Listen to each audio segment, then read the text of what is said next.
Good afternoon friends, કેમ છો? જય શ્રી કૃષ્ણ, જય માતાજી. ચેતન ગઢિયા બ્લોગમાં તમારું સ્વાગત છે. અને જો અત્યારે વાગ્યા છે 4:45 ને આજે તો આપણે કહું અત્યારે વ્લોગ બનાવવાનું સ્ટાર્ટ કર્યું છે ને ઘણા દિવસથી વ્લોગ પણ નહોતો આવતો કારણ કે ટાઈમ જ નહોતો રહેતો. અને હમણાંથી તો છે ને ચેતન પણ ઘરે નથી, એ ગયા છે જુનાગઢ. તો અમે લોકો વેકેશનમાં જુનાગઢ ગયા હતા ને તો ત્યારે અમારી સાથે ચેતન તો આવ્યા નહોતા.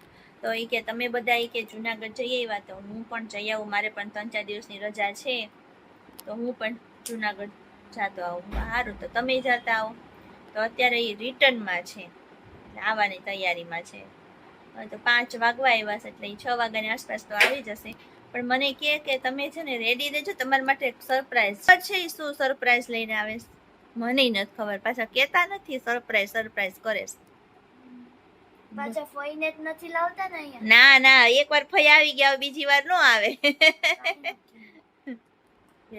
આવે ત્યારે જોઈએ કે શું સરપ્રાઈઝ છે.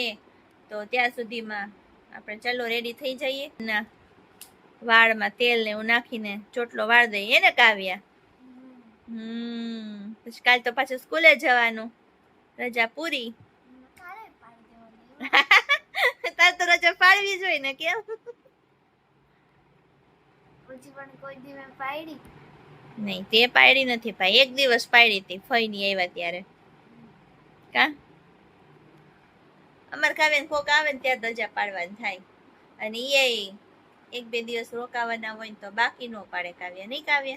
1-2 દિવસ. હા, 1-2 દિવસ. તો ચાલો સાથે ને સાથે રહેજો અને તમે આગળ જતા તમને પણ ખબર પડી જશે કે ચેતન શું સરપ્રાઈઝ લઈને આવે છે. મિત્રો ફોન આવી ગયો ચેતન, આનો ગેટ ખોલવા આવી જાવ. તો આપણે ગેટ ખોલવા માટે જઈએ છીએ અને જોઈએ આપણા માટે શું સરપ્રાઈઝ લઈને આવ્યા છે. ચાલો ફટાફટથી નીચે આવી અને ગેટ ખોલી લઈએ. હોન માં રહો એટલે ગાડી આવે છે આપણી. જો, ઓહો હો હો હો હો, સરપ્રાઈઝ તો બહુ મોટી લઈને આવ્યા હો. તો મમ્મી ને પપ્પાને લઈને આવ્યા, મને તો ખબર નહોતી. હો, તમે બધે બહુ મોટી સરપ્રાઈઝ લઈને આવ્યા હો.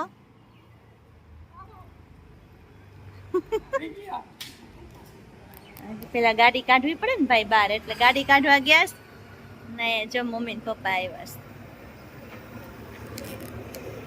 છે. હવે અંદર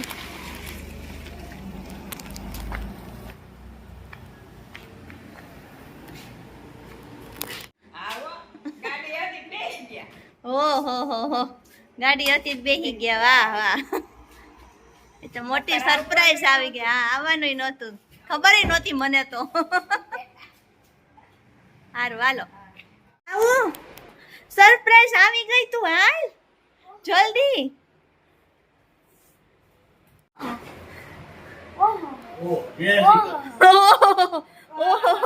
જય શ્રી કૃષ્ણ કર દે.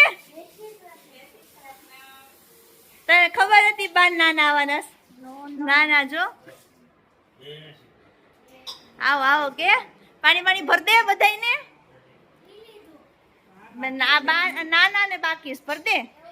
હા, તમે તો મોટી સરપ્રાઈઝ લઈને આવ્યા અચાનક થી. મને તમે કીધું ને આખા રસ્તામાં. બે જાવ, ગાડી આવે છે એ સારું કર્યું. લે, પગ ભાંગો તો અહીંયા આવ્યા હતા નહીં. ચાલો, તમને બધાને ખબર પડી ગઈ સરપ્રાઈઝ શું હતી. મમ્મી ને પપ્પાને લઈને આવ્યા ભેગા, એ મોટી સરપ્રાઈઝ હતી. મિત્રો, બીજા દિવસની સવાર થઈ ગઈ અને સાંજે તો જો બધા જમી અને સુઈ ગયા હતા કારણ કે સવારના અહીંયા 5 વાગ્યાના જાગ્યા હતા. 6:30 ઘરેથી નીકળ્યા ને અહીંયા 6 વાગ્યા સુધીમાં આવી ગયેલા. થાક તો લાગે જ અને બધા છે ને સુઈ ગયા વહેલા. અને બસ હવે બીજા દિવસની સવાર થઈ ગઈ અને બધા પોતપોતાના કામમાં લાગી ગયા છે. આરામ થઈ ગયો? હા, આરામ થઈ ગયો. સરસ. લ્યો, તો હવે શું કરવાનું છે? બસ આરામ કરવાનો. આરામ કરીને આરામ કરવાનો. સારું, એટલે જો ઉતારશો તમે. આજે આખો દી આરામ કમ્પ્લીટ. બહાર ગરમી બહુ છે એટલે જા એસી ચાલુ કરી દીધું છે એને. દુકાળ પડવાનું છે. જે ભગવાને ધાર્યું એસી થાય. દુકાળ પડવાનું છે એટલે હવે હું વિચારું છું કે આગળ શું કરવું. વરસાદ જો પડ્યો નથી. તમારા ગામમાં વરસાદ પડ્યો છે કે નહીં? અમારે તો નથી આવ્યો. એક દિવસ રાત્રે આવ્યો તો ને 1-2 દિવસ બસ ઈ જ. બીજો વરસાદ નથી થયો. ગુજરાતમાં ક્યાંય નથી. અમરેલીમાં ની સાઈડ તો પડ્યો છે. ત્યાં આવ્યું છે, આવ્યો ત્યાં નથી. કાળો તડકો છે. કાળો તડકો જ હોય ને તઈ. હાલો જે થાય બીજું હું આપણા હાથમાં તો નથી. હાલો મમ્મી ને પપ્પા શું કરે છે જોઈ લઈ. કયો હવે હું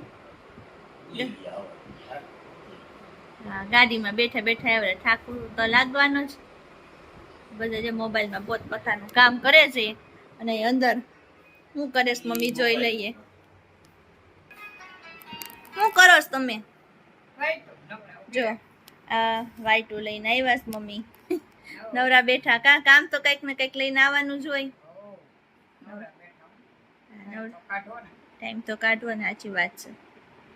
હાલો તો હવે જમવાનું બનાવી નાખીએ, રસોઈ પાણી. ચાલો તો હવે રસોઈનો ટાઈમ થઈ ગયો છે તો રસોઈ બનાવવા માંડીએ. હા તમારે 10-12 દિવસ આરામ. હા નહીતર આરામ કરો ભાઈ તમે. જો મિત્રો બપોરે પછી છે ને જમી સુઈ ગયા હતા અને ચેતન પણ આજ ઘરે છે. ફરવા પોતે જાય અને મહેનત આપણી પાસે કરાવે. જો મને કે ગાડીનું બધું લઈ લે, આપણે ગાડી સાફ કરી નાખી. ફરવા તો તમે ગયા તા હે અને મારે સાફ કરવાનું એવું કઈ ન હોય. હો સાફ કરે છો એનાથી કરે છો. પેન્ટ બ્રશ લઈને સાફ કરે છે નથી ને બાકી હમણાં ફૂકણી માર પણ એ બોર્ડ નથી કાઢી ગયા. બોર્ડ જેનો હતો એનો બિલ્ડરનો. કરો સાફ.